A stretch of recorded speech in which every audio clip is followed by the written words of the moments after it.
کے سب سے قریبی دوست، آپ کے سفر و حضر کے ساتھی، یار غار اور اپنی جان و مال اسلام کی خاطر قربان کرنے والے، مسلمانوں کے پہلے خلیفہ حضرت ابو بکر صدیق رضی اللہ تعالیٰ عنہ۔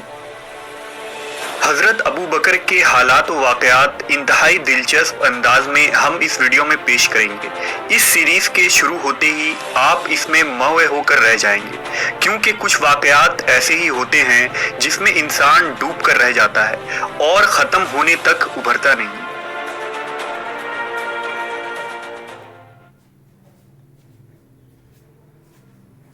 مدینہ کی گلیاں ویران تھیں، ہر طرف سے آہ و بکا کی آوازیں آ رہی تھیں۔ نبی کی وفات پر صحابہ کرام دل برداشتہ ہو چکے تھے۔ ابھی نبی صلی اللہ علیہ وسلم کی تجہیز و تکفین کی تیاریاں بھی شروع نہ ہوئی تھی کہ منافقین کی سازش سے مدینہ میں خلافت کا فتنہ اٹھ کھڑا ہوا اور انصار ثقیفہ بنی ساعدہ میں جمع ہو کر بحث کرنے لگے۔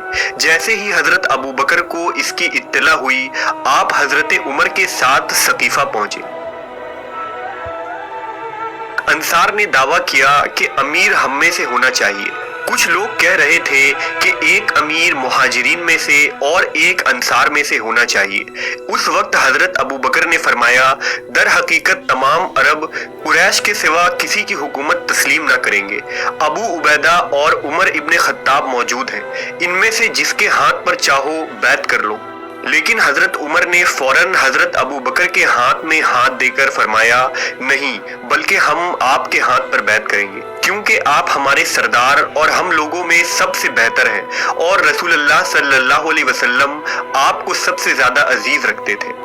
چنانچہ تمام لوگوں نے حضرت ابو بکر کی با اثر شخصیت کو قبول کیا اور بیعت کے لیے ٹوٹ پڑے۔ اس طرح یہ اٹھتا ہوا طوفان دفتن رک گیا اور لوگوں نے رسول اللہ صلی اللہ علیہ وسلم کی تدفین مکمل کی۔ حضرت ابو بکر اب مسند خلافت پر بیٹھ چکے تھے۔ آپ صرف عربوں کے ایک معمولی امیر یا بادشاہ کے عہدے پر فائز نہ ہوئے، بلکہ آپ نبی کے جانشین ہوئے تھے۔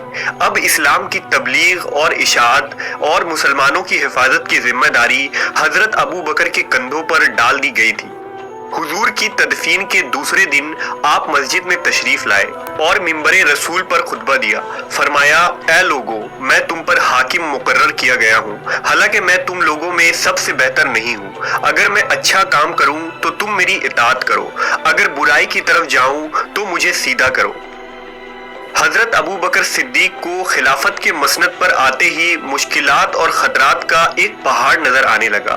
سب سے پہلے مسئلہ ان لوگوں کا تھا جنہوں نے نبی صلی اللہ علیہ وسلم کی وفات کے بعد نبوت کا جھوٹا دعویٰ کیا تھا۔ ان جھوٹے مدعیان نبوت کی تعداد میں روز بروز اضافہ ہو رہا تھا۔ طلیحہ بن خویلد بنو غطفان میں، اسود انسی یمن میں اور مسیلمہ بن حبیب نے یمامہ میں نبی ہونے کا دعویٰ کر دیا تھا۔ یہاں تک کہ سجا بنت حارثہ نامی ایک عورت نے بھی نبوت کا دعویٰ کر دیا تھا، اور یہ مرض وبا کی طرح تمام عرب میں پھیل گیا تھا۔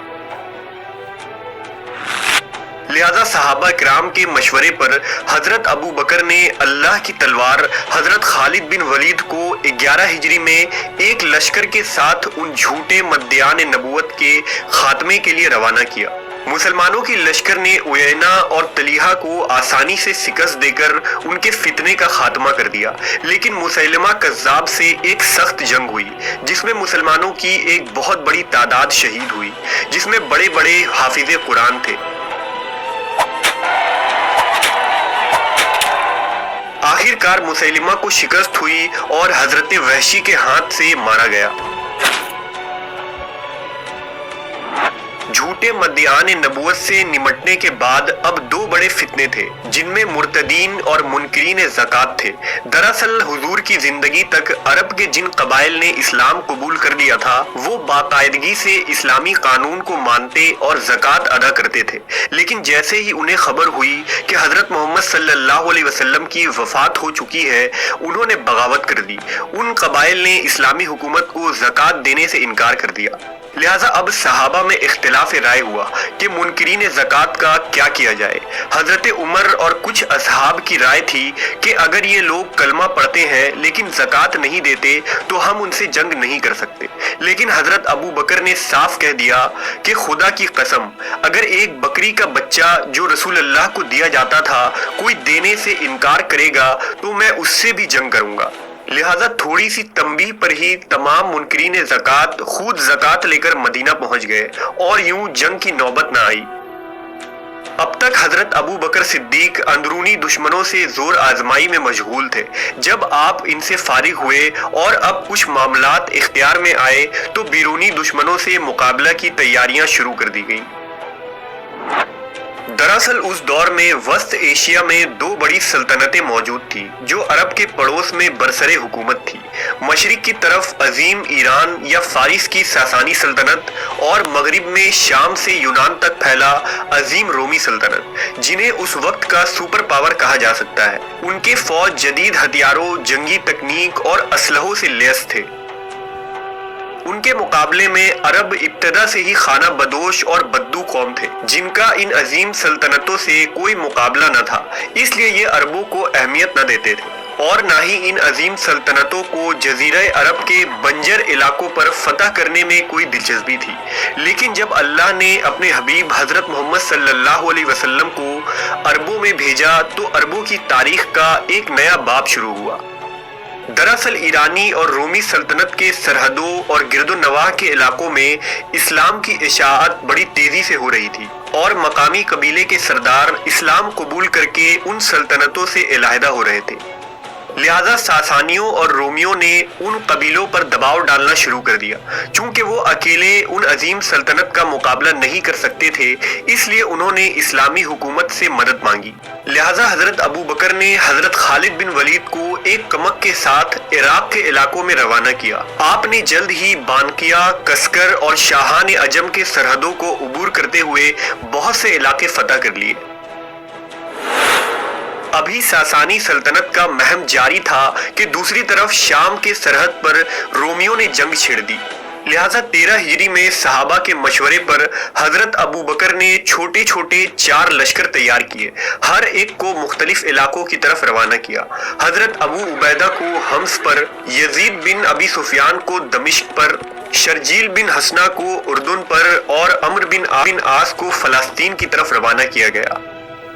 رومی سلطنت اس وقت دنیا کی سب سے طاقتور ترین سلطنت تھی اور ان سے زور آزمائی اتنا آسان نہ تھا۔ ان اسلامی لشکر کو راستے میں رومیوں کے چھوٹے چھوٹے فوجی ملی جن سے انہوں نے مسلسل جنگ جاری رکھا، لیکن انہیں اندازہ ہو گیا تھا کہ رومی فوج کی تعداد مسلمانوں سے کئی زیادہ ہے۔ لہذا حضرت ابو بکر کے حکم سے مسلمانوں کے تمام فوجی دستے ایک جگہ جمع ہو گئے اور حضرت ابو بکر نے خالد بن ولید کو عراق کے مہم کو چھوڑ کر شام جانے کا حکم دیا۔ آپ شام کی طرف روانہ ہو گئے۔ حضرت خالد بن ولید دمشق پہنچنے سے پہلے ہی راستے میں کئی علاقے کو فتح کرتے چلے گئے۔ 13 ہجری کے آخر تک دمشق اور مغرب کا بڑا حصہ اسلامی لشکر میں شامل ہو چکا تھا۔ حضرت ابو بکر کی مبارک شخصیت اور زندگی عظیم الشان کارناموں سے لبریز ہے۔ آپ تا حیات نبی صلی اللہ علیہ وسلم کے رفیق رہے اور جان و مال سے اسلام کے لیے قربانیاں دی۔ دور خلافت میں حضرت ابو بکر نے منکرین زکوٰۃ، مرتدین اور مدعیان نبوت کے فتنے پر جس طرح قابو کیا، اس سے یہ کہنا غلط نہ ہوگا کہ آپ نے حضور کے بعد اسلام کو دوبارہ زندہ کیا۔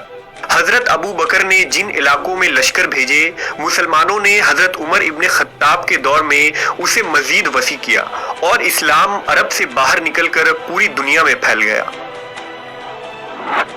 حضرت ابو بکر کے عہد میں ہی قرآن مجید کی تدوین اور ترتیب کا کام انجام پایا۔ آپ نے دینی مسائل اور تحقیق کے لیے افتاء کا ایک محکمہ بھی تعمیر کیا۔ حضرت ابو بکر نے خلافت کے اس 2 سال کے عرصے میں امت کے فلاح اور مضبوطی کے لیے ایسے اقدامات کیے جس کی مثال تاریخ میں کہیں نہیں ملتی۔